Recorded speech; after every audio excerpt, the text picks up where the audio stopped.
Hi all, this is Anjali and welcome to my channel. So today we are going to do day 20 of the 600 MCQ series. तो आज भी हम कुछ और MCQs करेंगे जो आपको हेल्प करेंगे टर्म 1 एग्जाम्स को क्रैक करने के लिए. That is to get your perfect 35 out of 35 in the term 1 exams जो कि शेड्यूल्ड है 21 ऑफ दिसंबर को. चलिए शुरू करते हैं. अगर आप मेरे चैनल पे नए हैं तो फटाफट से चैनल को सब्सक्राइब कर लीजिए और वीडियो देखने के बाद आपको यूज़फुल लगेगी, ऑब्वियसली लगेगी, तो लाइक भी ज़रूर कर दीजिएगा और अपने बाकी क्लासमेट्स और फ्रेंड्स के साथ शेयर भी ज़रूर कर दीजिएगा. So let's start with the set of questions over here and हम अप्रॉक्स एक वीडियो में 20 के अराउंड क्वेश्चंस करते हैं. सिमिलर वे हम यहाँ पे भी करेंगे. सिलेबस आप सबको बहुत अच्छे से पता होगा. Revision 201, 2 functions, library functions and file handling. So let's begin with this. हमारे पास पहला क्वेश्चन जो है वो है which of the following symbol can be used in an identifier. तो जब आप एक आइडेंटिफायर बना रहे होते हो तो उसमें आप कौन सा सिंबल यूज कर सकते हो. एंड करेक्ट आंसर आप कमेंट्स में लिख सकते हैं साइड बाय साइड, या फिर आप साइड पे कहीं पे लिखते जाओ कि आपके कितने आंसर सही थे और लास्ट में मुझे बताना कि मैम आप मेरे 20 में से इतने आंसर सही थे. So you should tell that at the end in the comment box, ताकि मुझे भी पता चले कि बच्चे जो पढ़ रहे हैं उनकी परफॉर्मेंस कैसी है, कितने बच्चों के मैं 35 एक्सपेक्ट कर सकती हूँ. ठीक है. So which of the following symbol can be use in an identifier. It is option number C, underscore. So underscore is your correct answer in this. Underscore is the symbol which we use for like in between an identifier. Which of the following is a valid identifier? So answer for this question is option number D, that is last. Why? Because we have a rule कि जो identifiers होते हैं उसमें digits हो तो सकते हैं लेकिन first letter जो है वो digit नहीं हो सकता. So first letter cannot be a digit. So which of the following is a valid identifier? Last. Last is the valid identifier. Which of the following cannot be used as variable name? इनमें से आप किसको as a variable name use नहीं कर सकते हो? So again that means which one is invalid identifier. So answer is option number C, क्योंकि उसमें Anjali@gmail है. So total is perfectly fine, power is fine, Anjali_Luthra is fine, but @sign हम use नहीं कर सकते in an identifier. Next question. ये print यहाँ same line पे आ गया है बट आप एज्यूम करेंगे कि प्रिंट नेक्स्ट लाइन पे है. सिर्फ 4+2 तक ही आपकी स्टेटमेंट है, तो आपको इसे इवेल्युएट करके बताना है कि आंसर क्या आएगा. सो सबसे पहले सॉल्व होता है एक्सपोनेंट. एक्सपोनेंट तो यहाँ है नहीं, चलो ब्रैकेट सॉल्व करेंगे. 3+2 इज 5. अब ये बन जाएगा 36/4 इंटू 5 इंटू 4+2. सो सॉल्व होगा 36/4 which will be 9.0. Single slash है तो 9.0 होगा, डबल स्लैश होता तो 9 होता. So this will be 9.0 multiplied by 5. So 9 into 5 is 45. 45 into 4 is 180. 180.0 साथ में लगा ही हुआ है तो उसमें 2 ऐड और हो जाएगा. So it will become 182. तो इसका जो सही आंसर है वो है option number A, that is 182.0. Next question. So we have var 1 which is 1, variable 2 है जिसकी वैल्यू 2 है, एक है वेरिएबल 3 जिसकी वैल्यू 3 है. एज्यूमिंग कि ये तीनों अलग अलग लाइन पे लिखे हुए हैं. सो वेरिएबल 1 की वैल्यू है 1, 2 और इसकी है कोट्स में 3. हम प्रिंट कराते हैं var plus var 1 plus var 2 plus var 3. सो अगर यहाँ var 1 होता तो आपके पास आंसर क्या आता? कुछ बच्चे सोचेंगे कि 1 + 2 + 3 6 होगा. कुछ ऐसे भी सोच सकते हैं कि 1 2 3 होगा अगर हम कंकैटिनेट कर देंगे, पर वो तो ऑप्शन ही नहीं है. तो यहाँ पर एक्चुअली में होगा एरर, क्योंकि इंटीजर और स्ट्रिंग एक साथ ऐड नहीं हो सकते. तो 1 + 2 तो ठीक है 3 हो जाएगा, लेकिन 3 इंटीजर है और उसको हम 3 स्ट्रिंग में ऐड करेंगे तो वो पॉसिबल नहीं है. सो वहाँ पे क्या आ जाएगा? एरर. ठीक है. विच of the following operators has highest precedence. इसमें से किस ऑपरेटर की प्रेसिडेंस सबसे ज़्यादा है? तो यहाँ पे सबसे ज़्यादा प्रेसिडेंस किसकी है? एक्सपोनेंट ऑपरेटर की. ये डबल स्टार मतलब raise to the power. So raise to the power operator has the highest precedence in this. Which of these is not a logical operator. तो आपको बताना है इसमें से लॉजिकल ऑपरेटर कौन सा है जो नहीं है. सो इट इज एंड और नॉट. ये तीनों लॉजिकल ऑपरेटर होते हैं. इज जो है वो आपका लॉजिकल ऑपरेटर नहीं है. Which operator is use to check if A is equal to 15. अगर आपको देखना है कि ए की वैल्यू 15 है या नहीं है तो आप कैसे चेक करेंगे? उसके लिए हम क्या कर सकते हैं, A double equal to 15 use कर सकते हैं. So A double equal to 15 will help you do that. ठीक है, so single equal to assign करता है, ऐसा कोई कमांड नहीं है, ऐसा कोई कमांड नहीं है. So A option is the correct answer in this. Which brackets are used to override the default precedence of operators? So जो normally operators जिस तरीके से काम करते हैं, अगर आपको उसको override करना है, आपको अपनी नई precedence देनी है, तो आप क्या use करेंगे? So हम use करेंगे round brackets. We will be using these round brackets for that purpose. So parenthesis use होती हैं. ठीक है, option C is the correct answer. What is the output of this? So 7 greater than 4 or 9 minus 3 less than 5 and not 7 greater than equal to 7. So आप assume करेंगे कि ये और small में है and भी small में है, not भी small में है, क्योंकि Python is case sensitive. तो सबसे पहले solve होगा arithmetic operation. 9 minus 3 will be 6. ठीक है, अब हम इनको देख लेते हैं. 7 greater than 4 क्या होगा? True. 9 minus 3 होगा 6. 6 minus 6 less than 5 is false. सो ये ट्रू है, ये फॉल्स है, फिर है एंड, फिर है नॉट. सबसे पहले सॉल्व होता है नॉट, फिर एंड, फिर और. 7 greater than equal to 7 is true. True का कर देंगे नॉट. तो 7 से बड़ा है या इक्वल है? हाँ जी, इक्वल है, so it is true. Not उसका क्या बना देगा? फॉल्स. तो ये फॉल्स हो गया. 6 less than 5 is also false. तो false and false gives me false. एक भी फॉल्स हो तो फॉल्स आ जाता है, यहाँ तो दोनों ही फॉल्स हैं. So it will give you false. दोनों फॉल्स हैं, फिर यहाँ पे आया और. सो ट्रू और फॉल्स, ट्रू और false will give you true. So answer is going to be true. So और क्या कहता है कि कोई भी एक वैल्यू ट्रू हो, मेरा पूरा रिजल्ट ट्रू ही आना चाहिए. Which keyword is used with if to execute set of statements if condition is false? So that is else. तो अगर आपकी कंडीशन ट्रू है तो if के साथ लिखी हुई स्टेटमेंट्स एग्जीक्यूट होती हैं.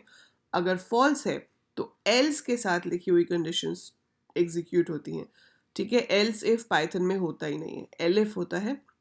We don't have else if, so else is the correct answer. How many times following loop will execute? So if you write this loop, how many times this loop is going to execute, you have to tell that. तो start है 1, stop है 10, step है 2. तो ये 1 के लिए चलेगा, 1 + 2 3 के लिए चलेगा, 3 + 2 5 के लिए चलेगा, 5 + 2 7 के लिए चलेगा और 7 + 2 9 के लिए चलेगा. 11 के लिए नहीं चलेगा. तो ये चला 5 बार, 1 3 5 7 9 के लिए. सो answer is option number A. It will work for 5 times. उसी का ही कंटिन्यूएशन है, यहाँ पे बस प्रिंट करा दिया. तो A will be the answer. 1 3 5 7 9 will be printed with a comma at the end, क्योंकि end में यहाँ पर comma लिखा है. Okay, what will be the output of this? अब हमने loop शुरू किया है 6 से, जा रहे हैं 2 तक. Step है -1, तो 6 आपका पहला नंबर होगा. -1 होगा तो 5 आ जाएगा, -1 होगा तो 4 आ जाएगा, -1 होगा तो 3 आ जाएगा. पर जो लास्ट नंबर होता है उसको हम कभी नहीं लेते, तो हम 2 को नहीं लेंगे. 6 5 4 3 तक आपका आंसर आएगा. सो ऑप्शन बी जो है that will be the correct answer. So जब भी आपका स्टेप नेगेटिव होगा तो आप डिक्रीजिंग ऑर्डर में चलोगे, और जब आपका स्टेप पॉजिटिव होता है तो आप इंक्रीजिंग ऑर्डर में चलते हो. Which statement is use to terminate a loop in between? Loop को बीच में से रोकने के लिए जो स्टेटमेंट यूज होती है वो है option number A, that is break. So break is the statement which is used to terminate a loop in between. Which of the following will create an infinite loop? So while true, ठीक है, इसके अंदर हो सकता है a increase हो रहा हो लूप के अंदर, पर while true जहां लिख दिया तो अंदर कुछ भी लिखा हो, ये स्टेटमेंट से ये इनफाइनाइट लूप है. ये कंडीशन कभी भी फॉल्स होगी ही नहीं, क्योंकि हमने लिखा ही है ट्रू वहां पे. So the condition will never ever become false. It is forever true. So it is an infinite loop. Next question. आपके सामने एक लिस्ट दी हुई है और आपसे एक आउटपुट पूछा गया है. So you have to tell the output. So A में है 12 9 13 28. ठीक है, और उसके बाद S is equal to sum S colon length of A upon 2. So length of A कितनी है, 1 2 3 4 5, 5 इसकी लेंथ है, 5/2 विल बी 2, 5/2 इज 2, तो ये क्या बन गया, S:2। S:2 का मतलब क्या है कि 0 और 1 पोजिशन वाली वैल्यू प्रिंट होगी, ठीक है। सो दैट इज 12 और 9, पर प्रिंट नहीं कर रहे हम तो सम कर रहे हैं, सम होके आएगा 21, लेकिन वो इन तीनों में से तो है नहीं, तो आंसर होगा नन ऑफ दीज। समझ आया कैसे हो रहा है, तो पहले लेंथ ऑफ ए निकलेगा, 5 है, 5/2 इज 2, तो ये बन जाएगा S:2, कोलन 2 मतलब 0 से शुरू करना है, 2 इंडेक्स से पहले तक की वैल्यूज को लेना है, तो 12 और 9 लिए जाएंगे, 21 उसका सम बनेगा, पर वो यहाँ पर नहीं है, तो none of these will be the correct answer. Next question, आपके पास एक लिस्ट है, आपने लिखा S is equal to sorted A और फिर प्रिंट करा दिया ए। अब ये थोड़ा गूगली क्वेश्चन बन जाता है। गूगली क्वेश्चन क्यों बन जाता है, बच्चे फटाफट क्या देखते हैं कि भाई A is equal to this है, S is equal to sorted A, print A, तो फटाफट से सॉर्टेड वाले को टिक कर देंगे, हाँ जी 8 9 12 13 20 आंसर हो गया। पर बेटा ये तो देखो कि जो सॉर्टेड है वो सॉर्ट करके किस में डाल रहा है, वो S में स्टोर कर रहा है, आपके ए में तो चेंज हुआ ही नहीं। सो सॉर्टेड और सॉर्ट में से जो सॉर्टेड है वो सिर्फ रिटर्न करता है sorted list, it does not change your actual list. तो आपकी ओरिजिनल लिस्ट जो है वो चेंज नहीं होती है, आपकी ओरिजिनल लिस्ट चेंज सिर्फ सॉर्ट फंक्शन से होती है, सॉर्टेड से नहीं होती। तो सॉर्टेड आएगा एस में और प्रिंट तो हम ए को ही करा रहे हैं, तो ए में तो कोई चेंज हुआ ही नहीं, इसलिए इसका सही आंसर ऑप्शन नंबर ए होगा। जो जैसी थी लिस्ट वैसे की वैसी रहेगी, उसमें कोई भी चेंज नहीं हुआ। Okay, next question, the list is given, we have a loop for I in range len of A. So length of A कितनी है 5, that means this loop should work for 5 times. So ये loop 5 बार चलना चाहिए। आई पहली बार 0 होगा, फिर 1 होगा, फिर 2, फिर 3, फिर 4 होगा। सो जब 0 ए 0 मॉड 2 इक्वल टू 0 हम चेक करेंगे। सो ए 0 पे क्या है 12, 12 2 से डिविजिबल है, हाँ है, डिवाइड कर दो 2 से तो वो 6 बन जाएगा। उसके बाद आई आपका हो जाएगा 1, आई हो जाएगा 1, 1 पे क्या पड़ा है 9, क्या 9 2 से डिविजिबल है, नहीं, तो वो 2 से मल्टीप्लाई हो रहा है और वहीं पे स्टोर हो रहा है, तो 9 इंटू 2 इज 18। तो अभी ऑप्शंस में से देख के मुझे पता चल रहा है कि हाँ सी ही एक अकेली ऑप्शन है जो अभी तक मैच कर रही है, पर हो सकता है कि आंसर नन ऑफ दीज भी हो, तो हम कंटिन्यू रखेंगे। 13 पे आएंगे, 13 को देखेंगे क्या 2 से डिवाइड होता है, नहीं, तो वो मल्टीप्लाई कर दिया जाएगा, 26 हो गया, परफेक्ट। फिर आया 20, ए आई इज 20, 22 से डिविजिबल है, हाँ, उसको 2 से डिवाइड कर दो तो 20 का रह जाएगा 10, वो भी सही है। फिर आया 8, वो भी 2 से डिविजिबल है, डिवाइड कर दिया 2 से, बचा 4। सो दैट मेक्स श्योर कि जो सी है आपका that is the correct answer. तो जो इवन वैल्यूज हैं वो आपकी 2 से डिवाइड हो रही हैं और जो ऑड वैल्यूज थी वो 2 से मल्टीप्लाई हो रही हैं, ठीक है। इसी क्वेश्चन को एक ऐसे भी पूछ लिया जाता है कि ए आई मॉड 2 की जगह आई मॉड 2 होता है। सो आई मॉड 2 अगर है तो हम सिर्फ पोजिशन को देखेंगे, है ना। सो आई मॉड 2 सिर्फ किसको देखता है, पोजिशन को, ए आई मॉड 2 वैल्यू को देखता है। So C is the correct answer in this question. Okay, next question and last question for this video. So dictionary दी हुई है आपके पास, नंबर दिया हुआ है 423, ठीक है। अब इसमें आपके पास क्या होगा, पहले आपके पास चेक करेगा वाइल नंबर ग्रेटर देन 0, हाँ जी है, डी आ जाएगा नम मॉड 10। सो 423 को अगर आप 10 से डिवाइड करते हो तो रिमाइंडर बचता है 3, है ना। सो 423 मॉड 10 लीव्स यू 3, 3 जब बचा तो print A D, print A3, A3 को प्रिंट करेंगे तो ये 3 वर्ड्स में प्रिंट हो जाएगा, ये प्रिंट हो जाएगा, फिर स्पेस आ गया। अब नंबर को डिवाइड किया 10 से, सो 423/10 इज 42.3, लेकिन ये फ्लोर डिवीजन है, 2 स्लैश है, तो आपके पास बचेगा 42। 42 0 से बड़ा है, हाँ जी है, 42 मॉड 10 करेंगे तो 2 आएगा, A2 पे क्या है 2, सो 2 विल बी प्रिंटेड। फिर बचेगा 4, 4 0 से बड़ा है, जी है, reminder will be 4, A4 will be printed, so 4 print हो जाएगा। So answer is option number A, 3 2 4 will be printed on the screen. 4/10 करेंगे तो 0.4 होता है, इसलिए 0 रह जाएगा। ऊपर आके चेक करेंगे 0 greater than 0, that is false, so it will stop then and there. और जो स्क्रीन पे दिख रहा होगा वो दिख रहा होगा 3, 2, 4. That is your output of this question. So आगे और questions हैं डिक्शनरी के ऊपर बेस्ड, फंक्शंस के ऊपर based and all. We will be doing these in the upcoming videos. तो ये तो था आपका इस सेट का 20 क्वेश्चंस. ऐसे और बहुत सारे क्वेश्चंस की प्रैक्टिस मैंने कराई है, और वो प्रैक्टिस के लिए आप क्या कर सकते हैं, आप जा सकते हैं अनअकैडमी ऐप पे. App is totally free to download from the App Store. तो आप इसको बिल्कुल फ्री में डाउनलोड कर सकते हैं. मेरी प्रोफाइल का लिंक नीचे डिस्क्रिप्शन में गिवन है. आप वहाँ से जाके मुझे मेरी प्रोफाइल पे फॉलो कर सकते हैं. तो यहाँ पे फॉलो का बटन आएगा, तो ज़रूर यहाँ से आप मुझे फॉलो करेंगे. ठीक है, मेरा पढ़ाया हुआ काम आता है, तो आपके पास आपने अनअकैडमी कितना यूज़ किया उसके बेसिस पे आपको हैट्स मिलती हैं. तो आप वो हैट्स भी अपने एजुकेटर को डेडिकेट कर सकते हो with some thank you words. And यहाँ पर पेड और फ्री दोनों तरह की क्लासेस होती हैं. तो पेड क्लासेस के लिए आपको सब्सक्रिप्शन लेनी पड़ती है.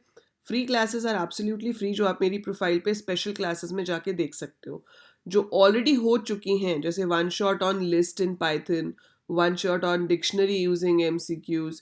तो इसमें से आपको देखनी है, तो आप सिर्फ क्या करोगे, जो हो चुकी है इस पर क्लिक करो.